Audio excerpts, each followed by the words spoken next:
Hello everyone, मैं रजनीश और आज के इस क्लास में हम लोग कॉपी कंस्ट्रक्टर के बारे में पढ़ेंगे। कॉपी कंस्ट्रक्टर जावा में एक ऐसा कंस्ट्रक्टर है जो आपका एक ऑब्जेक्ट का इंफॉर्मेशन दूसरे ऑब्जेक्ट में ट्रांसफ़र करता है। ठीक है।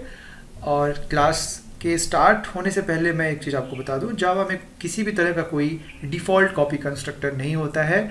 आपको अपना खुद का कॉपी कंस्ट्रक्टर डिफ़ाइन करना होता है। जैसे कि सी प्लस प्लस में अपना खुद का डिफ़ॉल्ट कॉपी कंस्ट्रक्टर होता है, पर जावा में ऐसी कोई फैसिलिटी नहीं है। आपको खुद का अपना ओन कॉपी कंस्ट्रक्टर डिफ़ाइन करना पड़ेगा। क्लियर? तो आपके सामने देखिए, यहाँ पर एक एग्जांपल है। मैंने क्लास का नाम लिया है एम्प्लॉय। उसके बाद मैंने दो डेटा मेंबर्स लिए हैं, दोनों प्राइवेट हैं। आप पब्लिक भी ले सकते हैं इनिशियली समझने के लिए, पर डेटा मेंबर्स जो हैं वो प्राइवेट ही रखने चाहिए। उसके बाद यहाँ पर मैंने एक पैरामीटराइज्ड कंस्ट्रक्टर लिया है। अगर आपको पैरामीटराइज्ड कंस्ट्रक्टर का कॉन्सेप्ट नहीं है तो आप इसे पहले समझ लें, उसके बाद कॉपी कंस्ट्रक्टर वाली इस वीडियो को देखें। तो इस पैरामीटराइज्ड कंस्ट्रक्टर में मैंने दो पैरामीटर लिया है और उन दोनों को मैंने डेटा मेंबर्स में इनिशियलाइज कर दिया। ये हो गया मेरा कॉपी कंस्ट्रक्टर। और उसके बाद मैंने इस प्रोग्राम में और कोई कंस्ट्रक्टर डिफाइन नहीं किया है। क्लियर? अब आइए मेन मेथड में मैंने क्या किया, इस क्लास एम्प्लॉय का मैंने एक ऑब्जेक्ट क्रिएट किया। ऑब्जेक्ट का नाम क्या है? ओबी देखिए ऑब्जेक्ट नहीं है, ये एक रेफरेंस वेरिएबल है जो कि एक ऑब्जेक्ट को रेफर करता है। मैं बार बार इस चीज़ को मेंशन करता रहता हूँ। अगर मुझसे ऐसा निकलता भी ऑब्जेक्ट है तो आप यही समझिएगा कि यहाँ पर ये जो ओबी है वो एक रेफरेंस वेरिएबल है जो एक ऑब्जेक्ट को रेफर कर रहा है। इसको आसान भाषा में समझने के लिए हम लोग ऑब्जेक्ट बोल के चलते हैं कि ये ऑब्जेक्ट है, ये ऑब्जेक्ट है। ठीक है।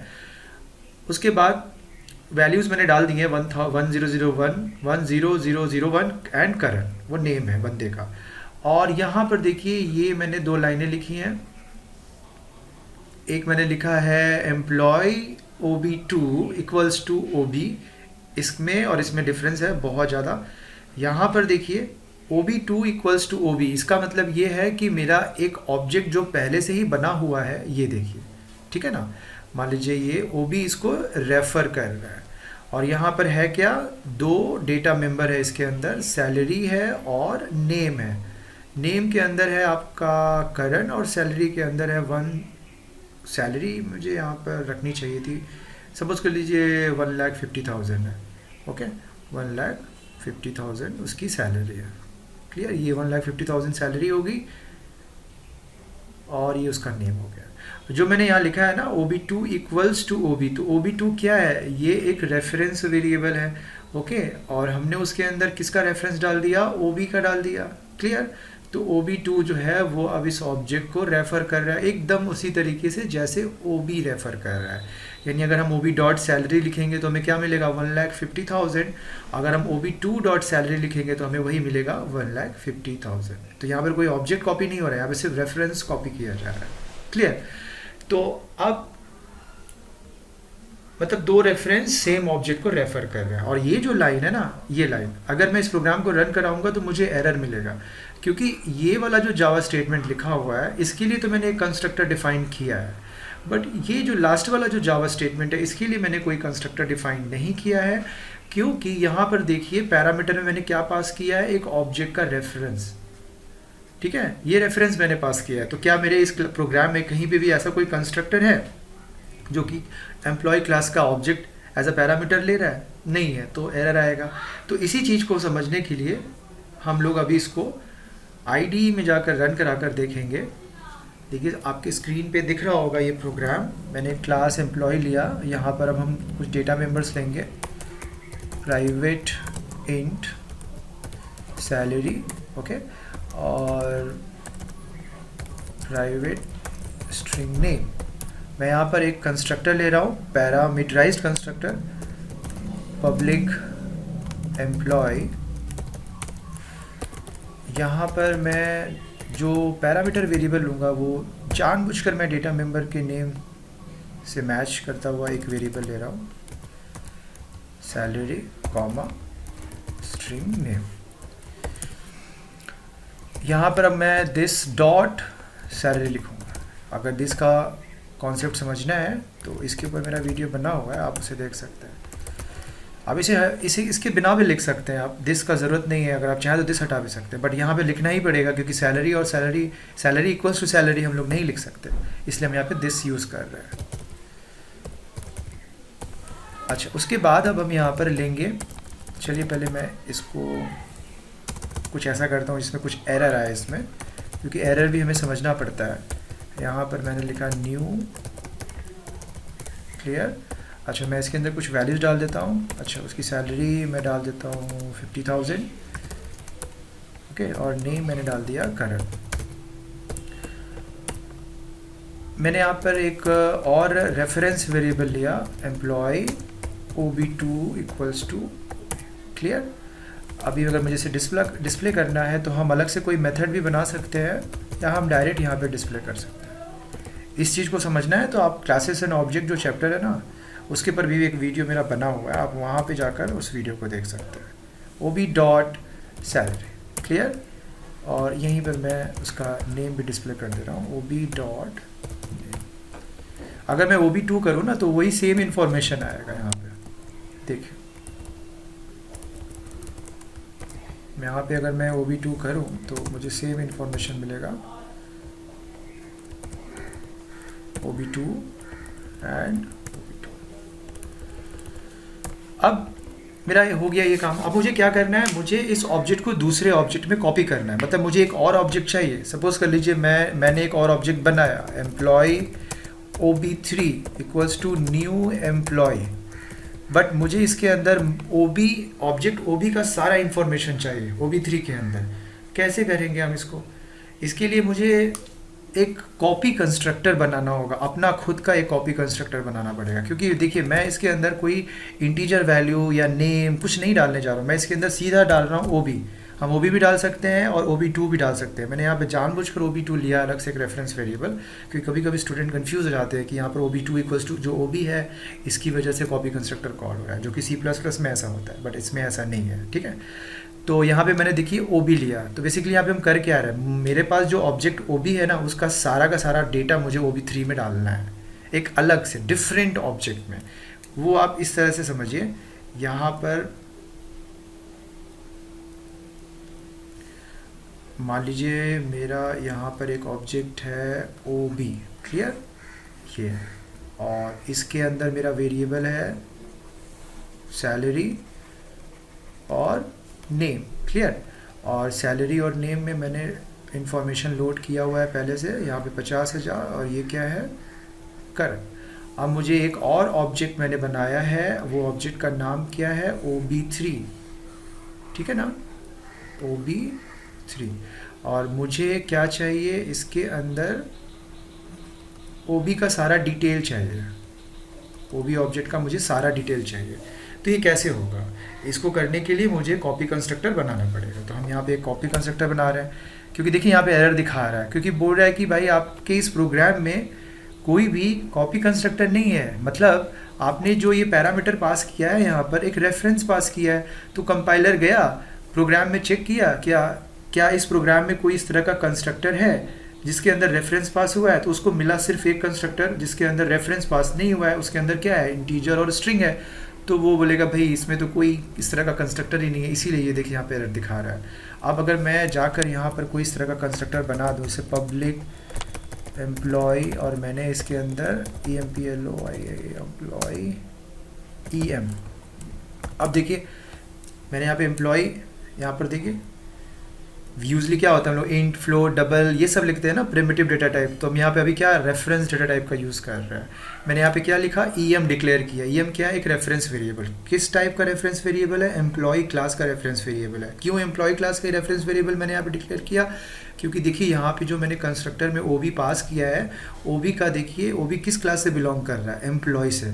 तो टाइप मेरा मैच करना चाहिए ना। जैसे कि अगर मान लीजिए मैं यहाँ पे इंट x लिखता और यहाँ पे मैं फ्लोट वैल्यू पास करता 2.5, या मैंने यहाँ पे बूलियन लिखता और यहाँ पे मैं स्ट्रिंग पास करता, तो वो इन्फॉर्मेशन मिसमैच होता।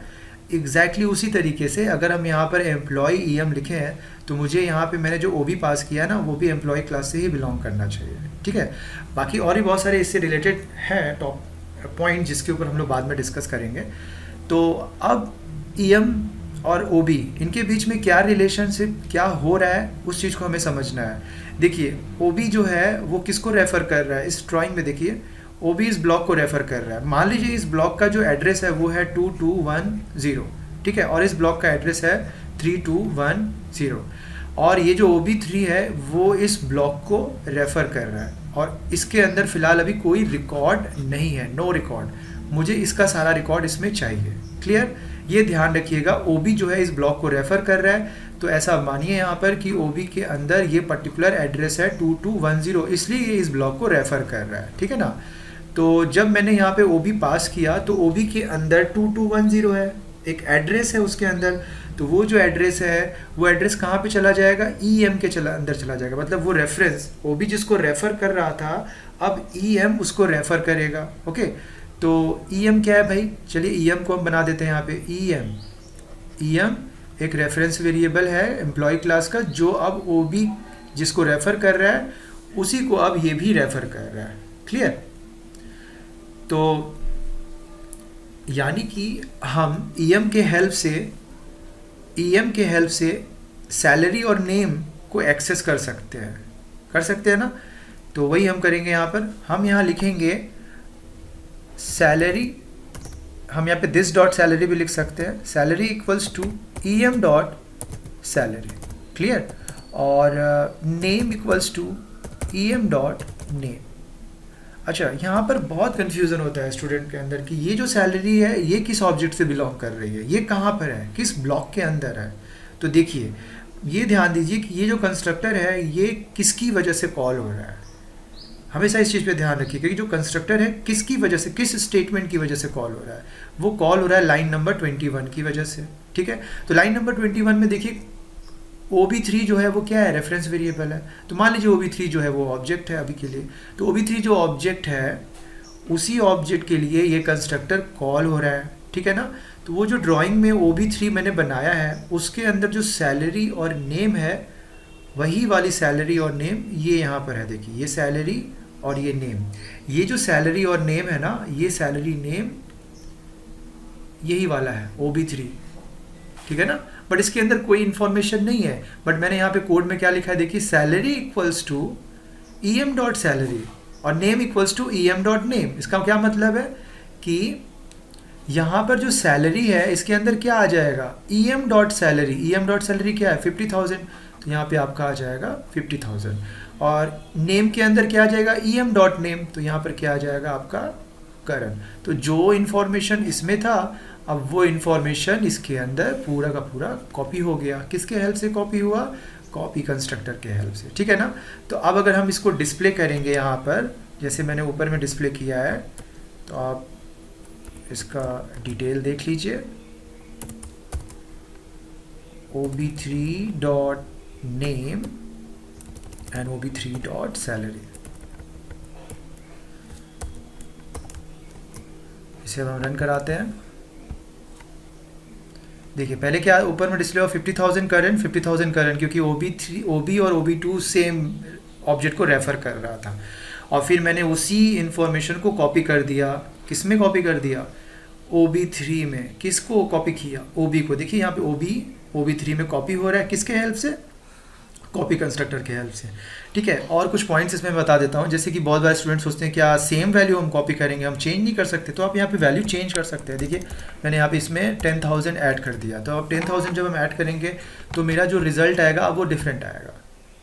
देखिए, नीचे में देखिए, यहाँ पे आपको दिख रहा होगा 60,000 एंड करंट। क्यों? क्योंकि मैंने कॉपी कंस्ट्रक्टर में कुछ अपडेशन किया है। मतलब मैं चाहता था कि OB का जो रिकॉर्ड है वो सेम टू सेम ना जाए, कुछ चेंजेस होके जाए, तो हम वो भी काम कर सकते हैं।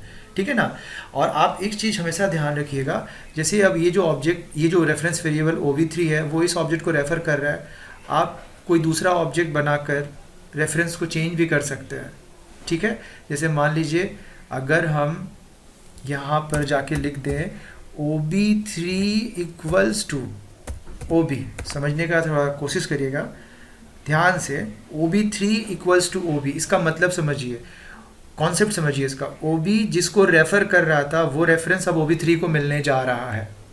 OB जिसको रेफ़र कर रहा था वो रेफरेंस अब किसको मिलने जा रहा है, OB3 को मिलने जा रहा है। ठीक है ना? तो इसका मतलब OB3 जिससे कनेक्टेड था अब वहाँ से वो डिसकनेक्ट हो गया। मैं इसको ड्राइंग बना के समझा दे रहा हूँ आप लोगों को। देखिए, यहाँ पे OB3 जो है, पहले मैं इसे यहाँ से सब मिटा देता हूँ। OB3 यहाँ पर किससे कनेक्टेड है, देख लीजिए एरो के थ्रू मैं यहाँ पे बनाया हूँ,